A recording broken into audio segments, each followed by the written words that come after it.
So I was talking to my voice memos yesterday. 'Cause me and the notes app, me and voice memos, we like this.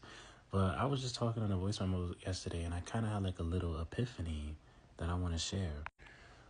Fear truly is the greatest hindrance to our potential, but oftentimes we place so much of our attention on imaginary fears over like our real life.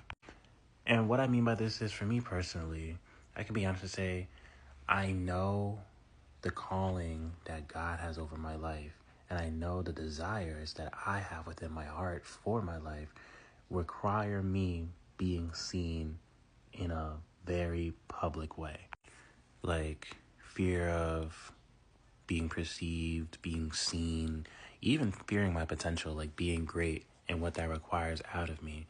And it's not so much that I'm scared of it, it's more so like I'm scared what is going to be removed as I go towards my calling. Like, my whole routine's gonna change. Like, maybe not even seeing my family every day, moving to a new town or a city. You feel me? Like, I think it's more so like the uncertainty of it.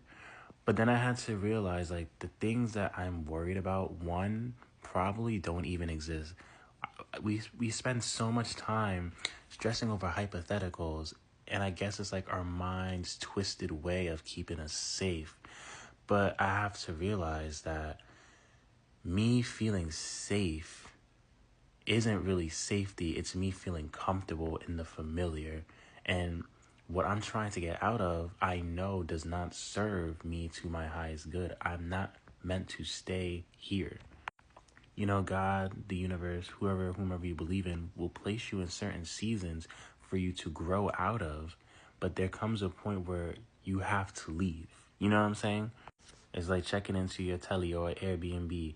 You stay there for a certain period of time, but when it's time to check out, you gotta check out. You gotta go. And that's what God is telling me to do. Like, it's time to go. It's time to move on. And there's parts of me that are worried about, like, okay, what's gonna happen? What about this? What about this? What about this? What about this? What about this?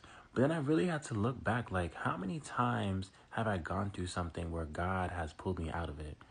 Or when I went after something that was in my heart to do and I didn't think I was capable of doing it, I've done it. I have more physical, tangible pieces of evidence that support me taking risks, that support me going after what I want and still being covered and still being sustained than I do of an imaginary hypothetical fear.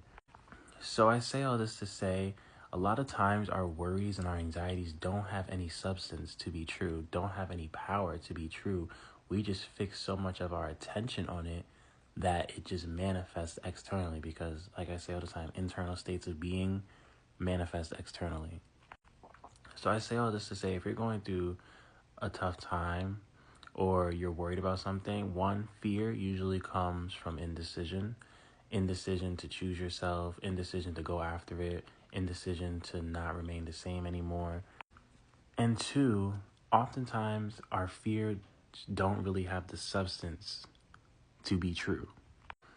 And I just recommend like going back and recalling all the times that you have been sustained through the challenges, but all the times you took in a risk or all the times you went for something or made a decision and it worked out in your favor.